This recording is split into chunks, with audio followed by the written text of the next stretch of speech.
foreign direct investment and foreign portfolio investment. We shall be talking about these two meaning and difference. See, FDI and FPI, they both are from foreign sources. This means investment from outside the territory of India or Bharat. Whenever this investment is coming from any other country outside India, from abroad, it will be termed as foreign investment. Now, the difference in these two terms lie between the word direct and portfolio. Every country, whether it is India or any other country, it needs more and more capital for its economic growth and progress. And this capital, it cannot be raised alone from internal domestic sources. You need foreign capital for the growth of your country. Now, FDI and FPI are the two ways in which foreign investors, they can flush in the money from outside in any economy. Foreign capital can be brought into the domestic economy with the help of FDI and FPI. First, we will be talking about foreign direct investment. It is the process in which the resident of one country will invest in the other country, and while investing this money, he will also acquire the ownership of assets for the purpose of controlling the production, distribution and other productive activities of the firm. Supposingly, you are living in America and you are investing in some business in India. Now, when you will be putting in the money in a business in India, you will acquire the ownership of assets of that particular firm. And you will be able to control the production of that company, distribution, marketing, productive activities, each and everything. Once you invest in the business of India, one company, if you are investing in a company of India, you have the full ownership of those assets of that company, and you are equally eligible to participate in the production, distribution, sales, everything A to Z of that business. You will be acquiring control over the management. You will be taking part in the decision making of that business.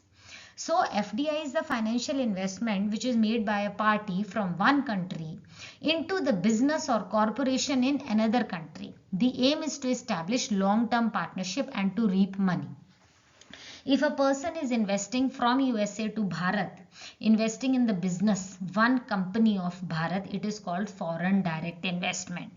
If a person is sitting in USA and he is investing in the business of USA itself, it is called domestic investment. Then there is no foreign term involved here. For example, if Zuckerberg is investing in Reliance or Tata in India, he will enter the board of directors, he will invest in the capital, he will invest in the assets, he will acquire the ownership of the assets, and he will be directly participating in the day-to-day activities of the business. This is called foreign direct investment. Investment is directly in the company. Foreign companies are directly involved in the day-to-day activities of the business operations of another country. Now, if you being sitting in USA is investing in the business of India in one company, then that company will be in your name. You will be acquiring the ownership of that company, and you will be very much interested to participate in the decision-making process of that company.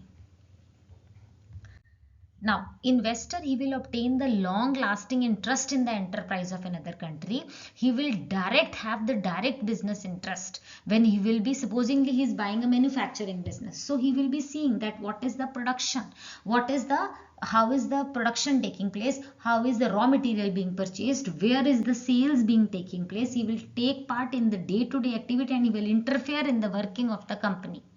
Since there is high investment, FDI is usually taken by the MNCs and the large institutions. Flipkart is another example of FDI investment.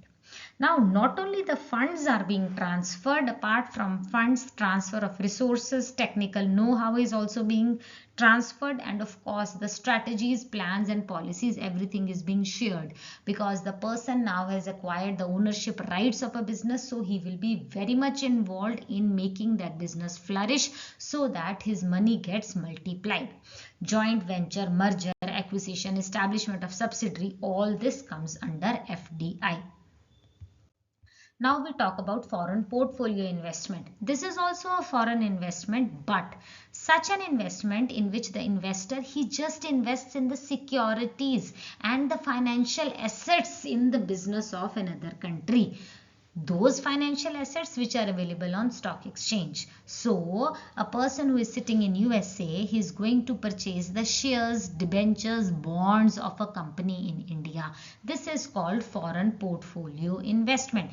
This is the purchase of such securities which can be easily purchased and easily sold. So there is no direct control in the business, there is no direct ownership in the business of that company. The person is just investing in the shares. Supposingly Zuckerberg enters India through stock market, shares, debentures, he is investing in them. This is called foreign portfolio investment. The company in which he is investing, he will not get direct funds. The business will not get direct funds. The share prices will go up. They will sell the shares to reap the benefits. That is all. This is FPI is a relatively liquid market depending upon the volatility of the business. No physical assets are acquired as in FDI. There is no ownership of the assets. There is no control in the day-to-day working of the business. You are just investing in the shares. Invest money into a foreign country's stock market and purpose is to generate quick returns. He wants quick money. Those shares they can be sold off quickly. Short term attempt to make money, no long term economic investment. I told you in FDI there is long term in planning because you are acquiring the business. It's a long term establishing partnership. Here it is no long term planning. FPI includes foreign institutional investors which are called FII and qualified foreign investors QFI. NRIs, non-resident Indians, they do not come under the term foreign portfolio investment. Now we'll talk about the difference between FDI and FPI one by one. The first is meaning. FDI is the investment by the foreign investors. They obtain substantial interest in the enterprise. They acquire the ownership of the assets. They are actively interested and they participate in the day-to-day working of the business. But in FPI, the international investor, he just invests in the financial assets of the foreign country, only in the stocks and bonds, that too which are available on the stock exchange.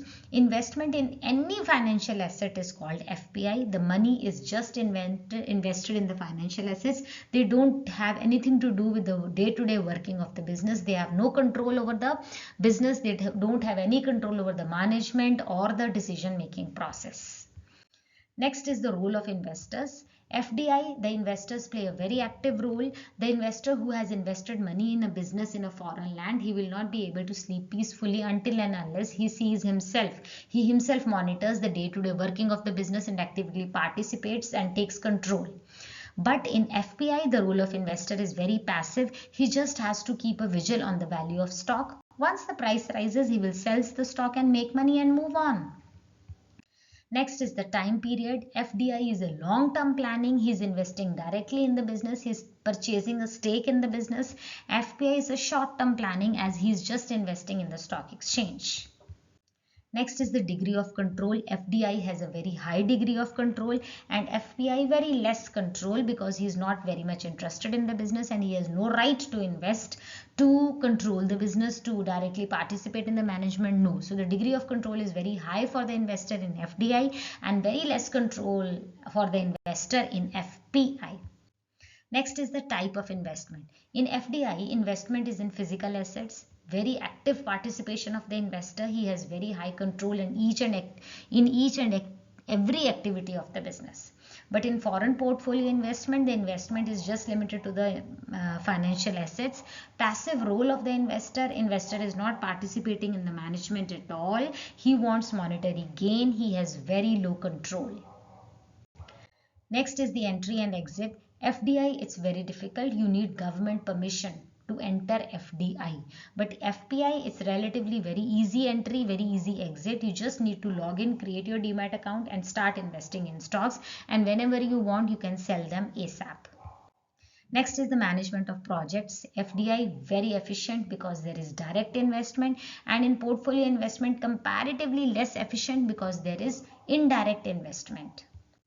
Next is the result. In FDI, we see that there is transfer of funds, there is transfer of technology, technical know-how, transfer of resources, strategies, planning, procedures, everything is being transferred. Even you get engineers, you get technology also transferred to Bharat from USA if there is such an investment. And in FPI, it just results in the transfer of capital alone. No other transfer like technology or engineering, no, nothing like this in FPI. Next is the risk. See, FDI is a stable risk because a long-term investment, dhire dhire, it goes on. And in foreign portfolio investment, the risk is very volatile. There's a short-term investment, the share prices, they may go up, they may go low also. So the risk is very volatile. And here I come to the end of the article. I hope I have made the things very clear to you. In case you have any doubt, please feel free to ask me in the comment section. Like and subscribe to my channel. Thank you for watching. Stay safe, stay blessed.